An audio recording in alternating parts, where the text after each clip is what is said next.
Mandy, let's talk a little bit more about reasons that the AUMs that we calculated in the class exercise are not allowed on this lot. So some of the other reasons we may not allow as many AUMs as what we calculated during the analysis could be if we have noxious weeds. We do have another allotment south of here. It's called the Tinny Springs allotment, and one of the pastures has quite a population of leafy spurge. Leafy spurge is a very noxious weed in the United States, and it's easily spread. If you treat it manually, it actually increases in population. So we actually had to close one of those pastures to grazing. Since before I started on the Coconino, which was in 2009, it hasn't been grazed by permitted livestock because we needed to try and stop the spread of leafy spurge. So noxious weeds can also play into the number of livestock we allow, which pastures are used, when those pastures are used, and how they're used.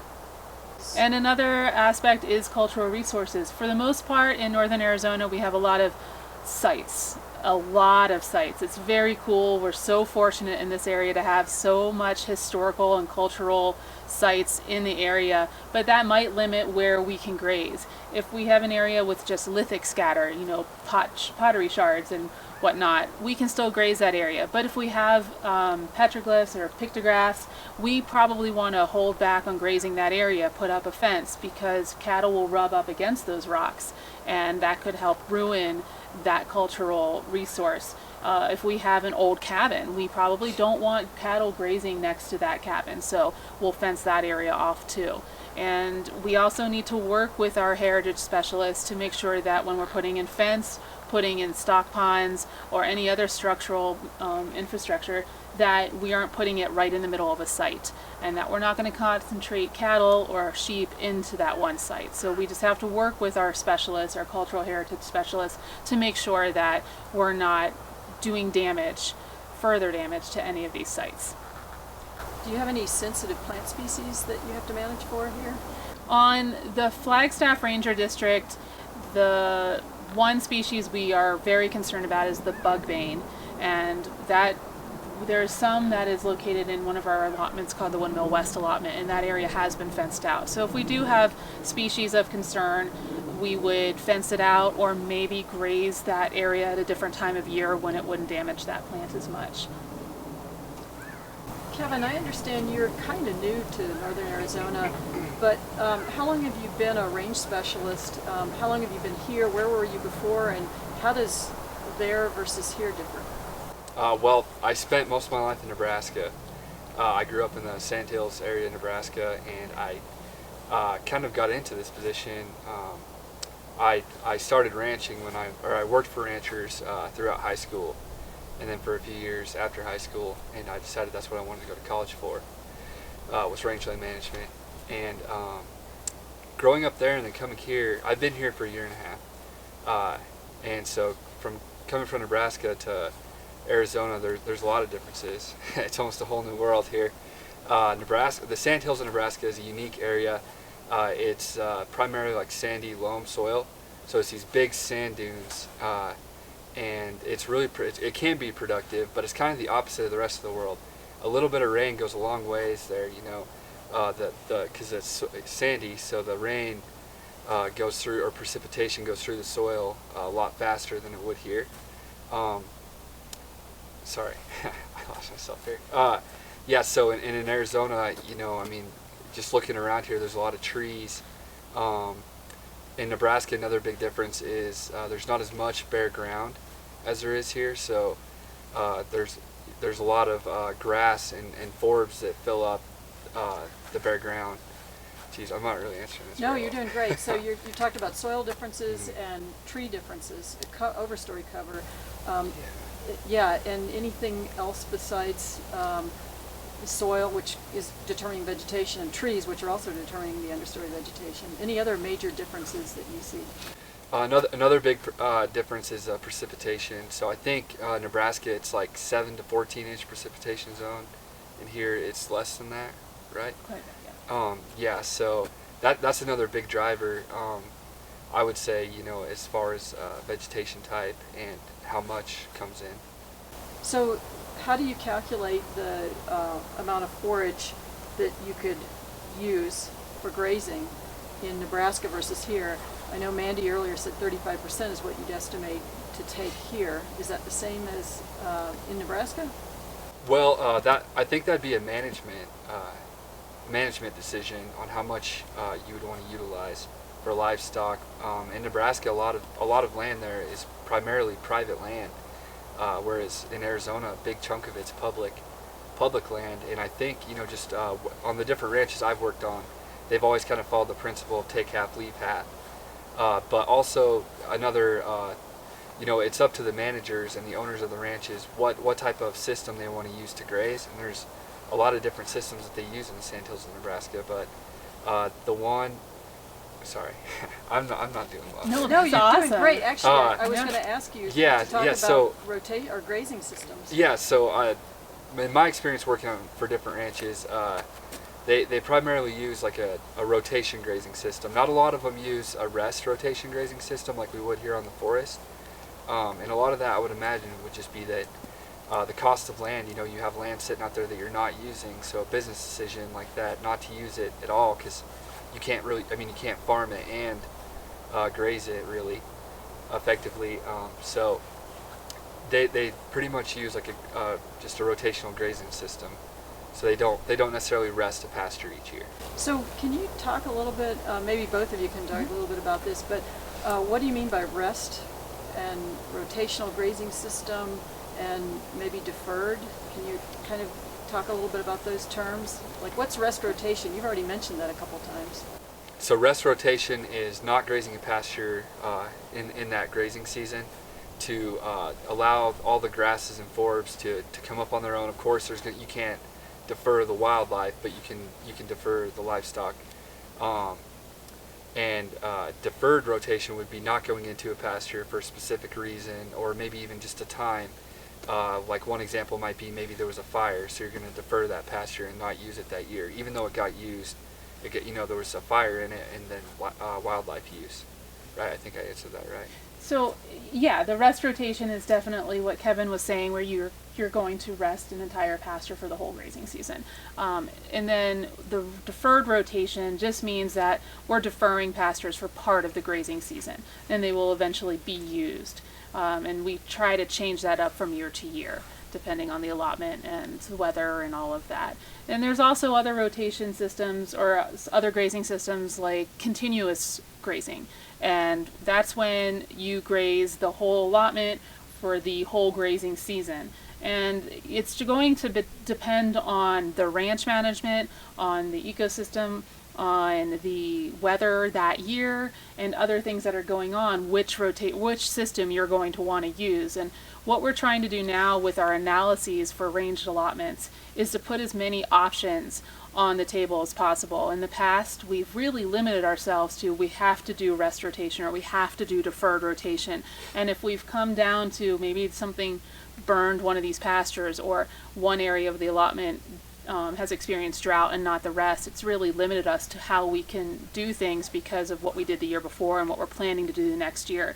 So to have different rotations and different grazing systems on the table means that we can adaptively adjust to how we are managing that allotment from year to year. So continuous grazing may not be ideal all the time, but there could be a year when we don't want to impact one pasture with 1,000 head of cattle, and instead just putting 50 there and then other cattle elsewhere might be what we want to do. Nice. What's the most dangerous situation you've ever found yourselves in this job? Driving.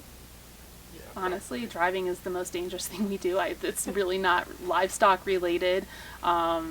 We'll be out looking. I remember one time we were building fence, and all of a sudden you hear a rattle, and you just instinctively drop everything and run. So that was, and I think there's a lot of things out there we don't know. I've worked in Colorado, I've worked in Oregon, I've worked in Alaska, and I'm sure there's been plenty of animals that have been watching me that I just never knew about. In Alaska, the biggest danger is moose, and and then people, because we work by ourselves quite a bit. So to me, the biggest threat out in the woods is people. How about you, Kevin? Just for me, it's just being isolated by myself and knowing I like to go out and hike while I'm looking at pasture. When I'm doing a pasture check, I like to kind of just get out and take a look around, and I just know that it's on me if I'm out there and I break my leg or roll an ankle or something. I've got to get back to the vehicle at least, or be able to communicate with someone and let them know exactly where I'm at so they can come and get me if I can't make it back. So Nice. That's a good story. Yeah. Why did you get into this profession, and what is it that makes you want to do what you do?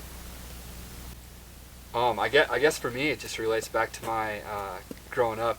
My grandpa was he grew up in a ranch family and was a brand inspector for like 40 or 50 years. I just grew up in an ag related family, and I tried my hand at ranching. I owned myself like 14 head of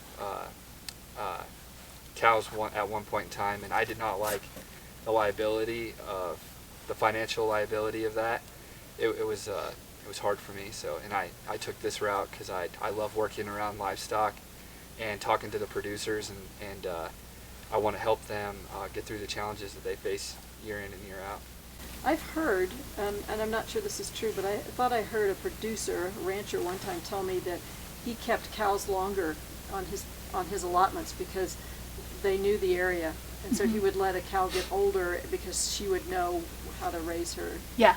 Can you talk a little bit about that, if that's something that's true or not? Yeah, so it is true that when producers have their herds, and Kevin knows more about this than I do, so please chime in, but when they have their herds, it's a mixture of, older cattle, older cows, and younger heifers and all of that, and so they'll bring in newer individuals to the herd, and the older cows are the ones that can show them where the good feed is and where the water is and all that, so they will keep some of the cows and just for that purpose, and maybe they're also good breeders, so they'll be kept around for that, and then it's the calves that are sold off. So yeah, they'll keep some cows around for breeding and just for knowledge of the allotment.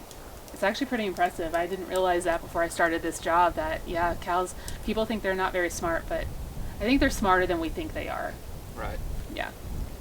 And Mandy, what got you into this career?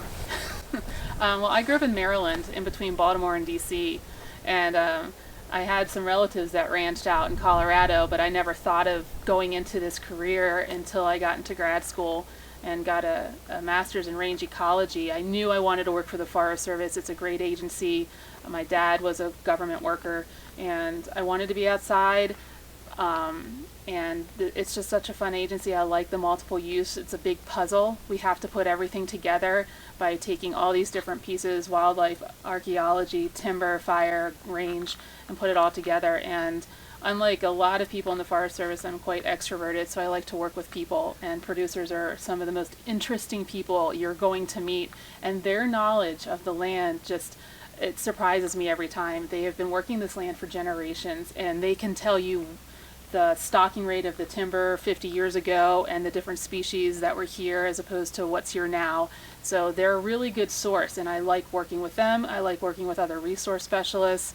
I get to go and do things that I get paid to do that most people would pay to go on vacation and do. So that's what drew me to this. What do you think is the most difficult thing about range management? The most difficult thing, I think, and the most fun thing, is that we have to piece it together with the other resources and make a case for it. When you're telling a producer they can't graze X number of their herd, or they can't use this pasture, or they have to go over here instead, you can't just tell them, oh, it's because. You have to have a reason for it, and really being able to explain that to the producer and why it's going to be that way, and working with them to figure out another solution. That's the hardest part, but it's also the most fun part. I would agree with what you said, Mandy, but I think it's also really cool when the producers they understand that this is multi-use land, yeah, and they want to help with that. We have one permittee that works all the time with game and fish, and yeah, they put in water sources so that they can be utilized by both livestock and for wildlife. Nice.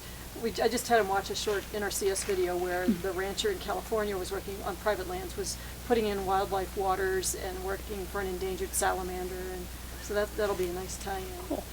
Okay, if you could say in 3 words, um, I didn't think of 3 words.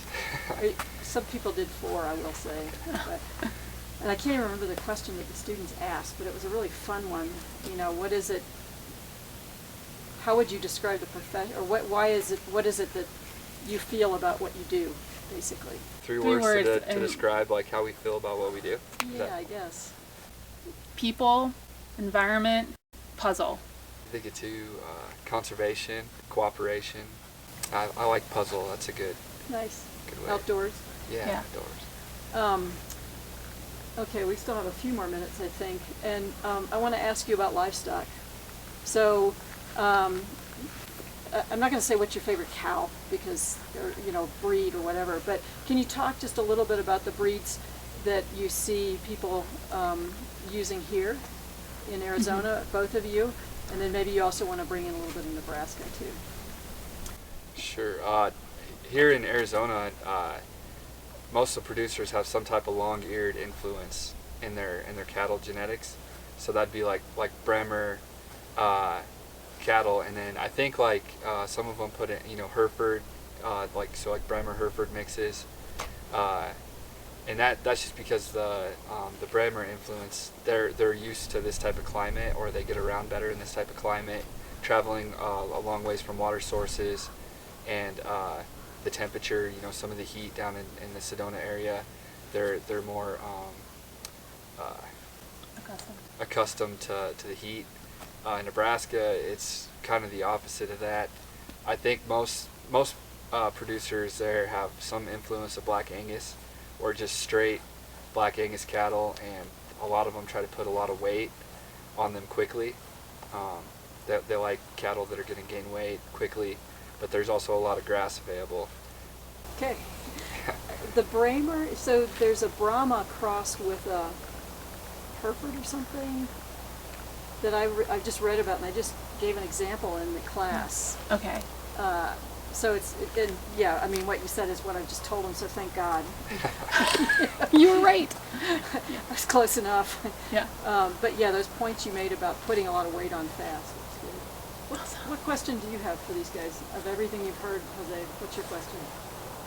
There's 1 minute left. Of all the sites you work here, which was your favorite one? Wow, it depends on the day, I really like going out to the Windmill West allotment. You can go out to East Pocket and kind of see all of Sedona. I like going out to that area. I was actually going to answer the same. I love the Sedona area. I love the Red Rocks. It's beautiful down there. It just gets really hot. Yeah. For half the year. So. Tell me about riparian area management here. Do you have much riparian on the allotments, and how do you protect the riparian areas that have sensitive species? And So we actually don't have too much riparian area on the Flagstaff Ranger District, but areas like Mogollon Rim Ranger District, they do have some, and depending on the area and what time of year it gets grazed, it might be fenced out. It might be that when there's water there, the cattle can't be there. Or maybe during certain times of year, they're not allowed to graze there. One example is up on Anderson Mesa, where we have a bunch of little wetlands, which is duck habitat. And the NEPA that was done for that area stated that if those wetlands are not fenced out and they have water in them, they cannot be grazed by livestock before July 15th. So the option was to defer grazing in that area until after July 15th, or to fence the areas out. So a lot of them over the years have been fenced out from livestock completely, with maybe some wedge fencing in there so that the livestock can still access the stock ponds that were built into those wetlands, and that gets into a whole thing of water rights, but we don't need to go there. But yeah, so you can fence it out, you can defer grazing, you can shut that allotment off or that pasture off completely depending on the size of the wetland.